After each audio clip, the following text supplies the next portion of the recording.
Pemirsa, sementara itu Baris Krim Polri telah selesai melakukan gelar perkara kasus ginjal akut, di mana hasilnya kasus ini dinyatakan naik ke tahap penyidikan dan kurang lebih 2 perusahaan diduga memproduksi obat sirup mengandung bahan berbahaya melebihi ambang batas yang ditentukan. Untuk membahasnya lebih lengkap, kita bergabung bersama dengan Dirpiter, maksud kami Dirpiter Baris Krim Polri, Brigjen Pipit Rismanto. Selamat pagi Pak Pipit.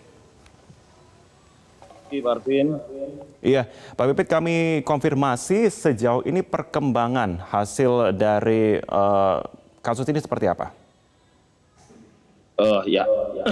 Jadi berawal kita memang tadi sama yang di wawancara sebelumnya ya dari keluarga pasien. Kita juga mendalami ini berawal dari pasien.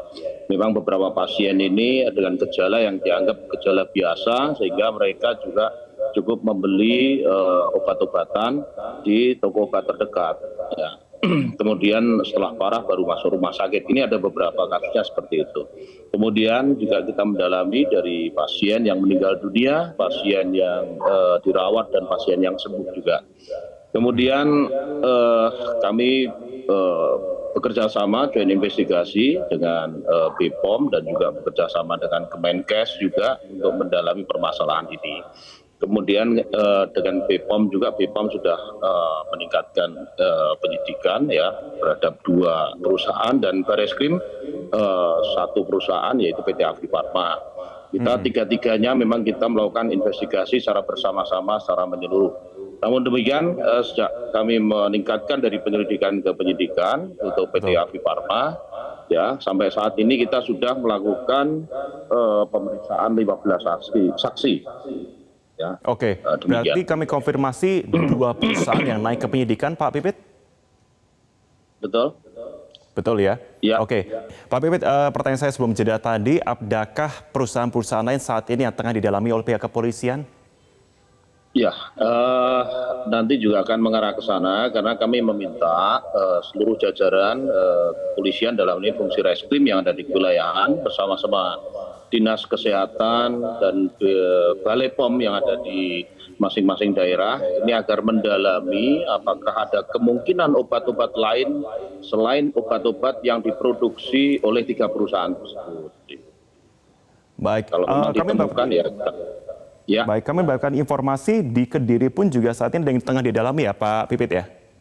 Betul, kita sedang di sana ya, bersama-sama dengan Dinas Kesehatan, bersama-sama dengan BPOM juga yang ada di sana. Oke, selain kepada perusahaan, apakah juga penyelidikan ini berfokus pada peredaran obat-obat yang sudah terlanjur ada di pasaran dan di vaskes daerah, Pak? Kalau untuk saya yakin dari BPOM juga dengan mengetahui adanya permasalahan ini pasti sudah melakukan penarikan. Namun penarikannya memang apakah himbauan-himbauan ini sampai ke daerah-daerah yang terpencil atau tidak ini saya kurang tahu. Ini juga saya yakin dari BPOM sudah menghimbau untuk semuanya, sudah memerintahkan mungkin kepala badan untuk menarik semua produk-produk tersebut. Baik, Pak Pipit, pernyataan saya akan berangkat dari pernyataan dari Kepala BPOM sebelumnya mengatakan bahwa bahan seperti PEG, PG, EG, dan DEG itu tidak melalui surat keterangan impor BPOM, begitu. Adakah kita lebih lanjut mengenai penyelidikan hal ini, Pak? Nanti karena kita akan dalami, ya ini sedang proses pemeriksaan, kita akan dalami, tentunya bukan hanya sekedar dokumen dan mekanisme mereka ini distribusinya seperti apa, ya, kemudian bagaimana mereka apakah memastikan bahwa bahan-bahan itu layak untuk diproduksi menjadi bahan-bahan untuk obat tersebut atau tidak, ya ini kita akan dalami terus. Baik. Kembali kepada 2 perusahaan ini, Pak, apakah akan ada penetapan tersangka dalam waktu dekat ini? Ya, nanti tentunya dari hasil proses penyidikan, ini nanti melalui mekanisme penyidikan, kami juga harus tetap melakukan mekanisme yang benar, ya, agar ini bisa ada kepastian nanti siapa yang akan bertanggung jawab terhadap permasalahan ini. Oke, mungkin bisa kembali di-refresh pada kami, masuk kepada ranah pidana, itu berarti masuknya dalam segi apa Pak berarti terhadap penyidikan 2 perusahaan ini? Ya, saya yakin antara proses penyidikan yang dilakukan oleh BPOM dengan kepolisian ini juga sebetulnya tidak jauh berbeda. Tentunya di sini kita secara formal kan sudah kita ketahui bahwa ada undang-undang yang dilanggar dan kita buktikan dengan hasil laboratorium forensik.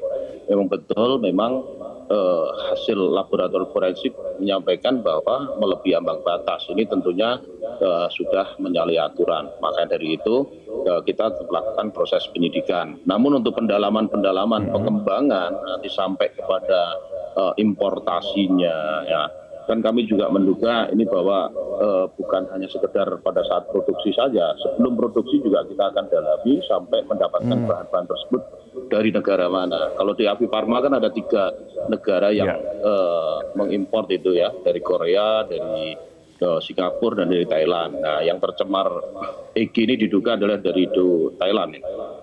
Berarti ada dugaan bahwa ada jalur begitu yang memang digunakan secara khusus dari perusahaan-perusahaan ini untuk bisa mengimpor kandungan-kandungan tersebut, berarti Pak Pipit ya? Betul, betul.